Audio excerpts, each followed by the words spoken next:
Membaca berita bahwa pemerintah akan menalangi mega skandal Jiwasraya 20 triliun pakai APBN, maka saya komentar, wah seru ini bernegaranya. Selamat, baru tahu korupsi pejabat, korupsi di BUMN, kolusi kelompok pendukung dan oligarki ditanggung rakyat. Enak banget jadi pejabat sekarang ya, sirik gue, asli sirik. Dana talangan Jiwasraya mungkin ini solusi buat para nasabah Jiwasraya. Sisi lain, ini membuktikan keras kepalanya banyak pejabat bahwa nanti takut sistemik lah, mengancam ekonomi lah, takut nama baik hilang lah.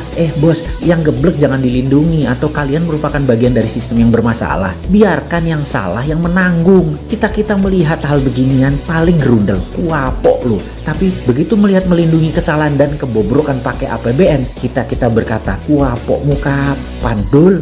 Makanya bernegara jangan berbisnis. Semua itu hanya sarana buat bancaan, bagi-bagi porsi. Lah enak yang dapat, terus yang hilang filenya di kejaksaan. Ya enak juga, wis cocok wis iki. Surga banget deh kesannya para kriminal di negara ini ya. Ini negara para berdebah emangnya. Ya nggak begitulah ngurus negara. Old mind dan old system harus diubah. Itu fundamental berpikir. Cara lama yang sudah puluhan tahun tidak mau diubah. Itu yang membuat kalian punya banyak uang di luar negeri kan ya. Karena itu nggak bakal kalian mau berubah. Lah ngapain berubah? Oke lah, banyak yang sudah diubah saat ini di Indonesia. Kita akui ada pembangunan bagus, iya, tapi belum menunjukkan hasil positif. Kita belum jadi negara pemenang. Kita masih pakai GBHN negara lain. Kita masih kejepit di gambar map buatan orang lain atau negara lain. Kita tidak punya nation interest yang berdaulat. Paling hanya proyek negara dan anggaran yang dibicarakan. Bukan grand plan mau jadi apa negara ini. Di sini terpancing kita selalu untuk membantu dan memberikan kontribusi. Banyak orang yang kepala dingin melihat pendekatan bosman sebagai alternatif. Namun kalau otak pendek dan gak berilmu,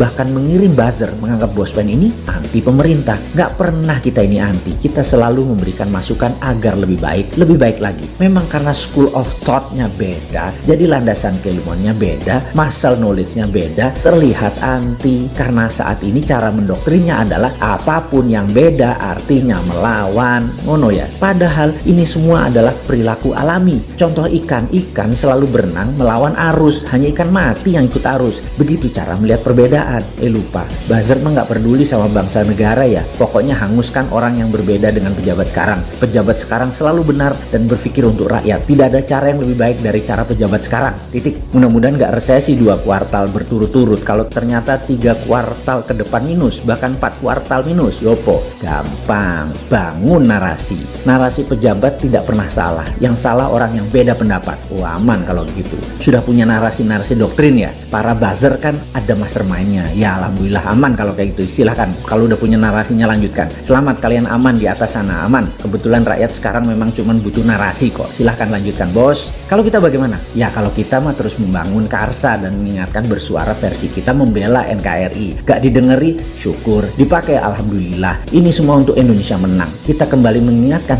sejarah yang mengingatkan bahwa Nusantara ditakdirkan jadi global player sejak lahir. Sekarang sayang kita belum melihat rencana ke depan kita sebagai global player. Masih tarkam, masih antar kampung. Globalnya masih nyender sama superpower. Sayang banget deh. Sekali lagi, sangat disayangkan pengelolaan negara, pejabat negara dan politikus melihat negara Indonesia tanpa wawasan sejarah, tanpa paham kekuatan geoekonomi, yaitu kekuatan geografi untuk keuntungan ekonomi. Tidak memainkan geopolitik, yaitu kekuatan geografi untuk keunggulan politik bernegara. Dan pastinya tidak punya geostrategi, memanfaatkan kekuatan geografi untuk faktor penekan bernegara. Intinya saat ini bagaimana membagi-bagi APBN doang otaknya, membuat peraturan yang sedikit menguntungkan rakyat. Rakyat hanyalah sapi yang diperes-peres susunya tapi nggak dikawin-kawin. Nikahnya pejabat itu setelah menjadi pejabat bukan dengan rakyat tapi dengan oligarki, dengan kelompoknya dan dengan politikus penguasa Senayan. Ngono ya. Oke, rakyat habis digrepek-grepek doang dan herannya rakyat gak kapok-kapok malah memuja-muja pejabat seperti itu. Hero-nya dijunjung. Top dah doktrin dan propagandanya. Top Marco top. Kagum gua.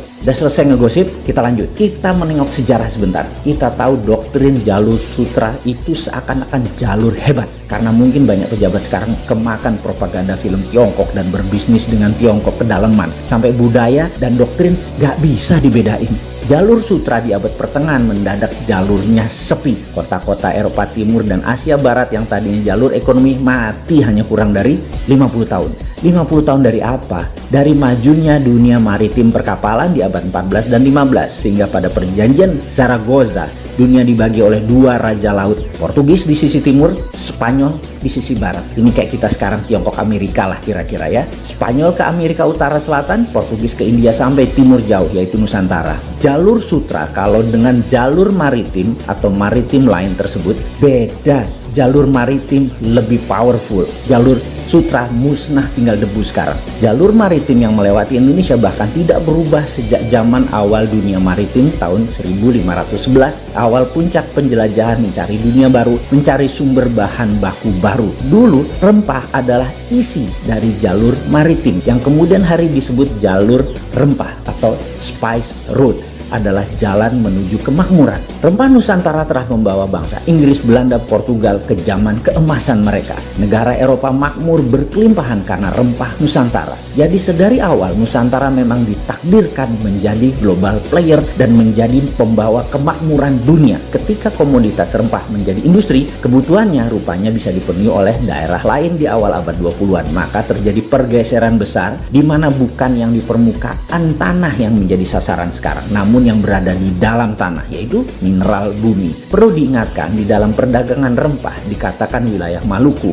wilayah Pulau Run misalnya. Jangan bayangkan kekuatan militer yang berkuasa. Sejak awal Bulognya Maluku sudah berdiri, namanya Untatang, yang membagi rata petani dan deal dengan pihak asing. Pedagang Arab, pedagang Tiongkok, sampai Portugis, Inggris adalah Untatang ini. Baru ketika Belanda kemaruk, greedy, dan tamak, mereka membuang 15.000 penduduk wilayah penghasil pala tersebut, tinggal tersisa 1000-an dan ada banyak pembunuhan terjadi. Ini namanya perampokan atau state sponsor terrorism. Hasilnya diambil habis-habisan sampai jatuh nilai pala tadi, namun Belanda sudah kaya raya. VOC tepatnya kaya raya. Terus bergilir, kemudian masuklah ke komoditi lain yaitu karet, teh, kopi, coklat, kemudian bahan baku tersebut semua akhirnya dikuasai oleh VOC. Apa pelajaran yang bisa ditangkap kali ini? Ingat, pelajaran bukan okupansi militer sejak awal, tetapi okupansi ekonomi. Jadi bagi saya, bullshit bekerja sama dengan Tiongkok dan IMF itu. Itu bullshit besar. Foreign direct investment yang ada di otak pejabat adalah pemahaman anak bangsa yang otaknya sudah terpesona oleh globalis. Ini sebenarnya penjajahan sama seperti VOC di awal masuk selama 200 tahun sampai akhir tahun 1900-an kira-kira. Di saat dunia bergeser jauh di mana rempah bukan lagi primadona tapi sumber di dalam bumi yang jadi primadona seperti minyak, gas, batu bara, dan mineral lainnya. Jadi sekedar mengingat, apapun perusahaan asing masuk ke Indonesia menggarap, mengambil, mengelola isi bumi Indonesia, itu penjajahan. Ide ini maka saya tekankan, kalau mandat di tangan generasi muda di tahun 2024, tidak ada perusahaan tambang di Indonesia milik asing. Setidaknya 50% adalah lokal, di mana proses hilirisasi setelah tambang tadi, mineral tadi, hilirisasinya 100% lokal. Cukup sudah dibodohi oleh asing selama 300 tahun diambil rempah dan apapun yang dihasilkan oleh alam Indonesia. Namun begitu bahan baku alam di Indonesia disentuh asing dan didiamkan, artinya dua. Satu, geblek tidak paham nasionalisme. Yang kedua adalah memang kaki tangan asing.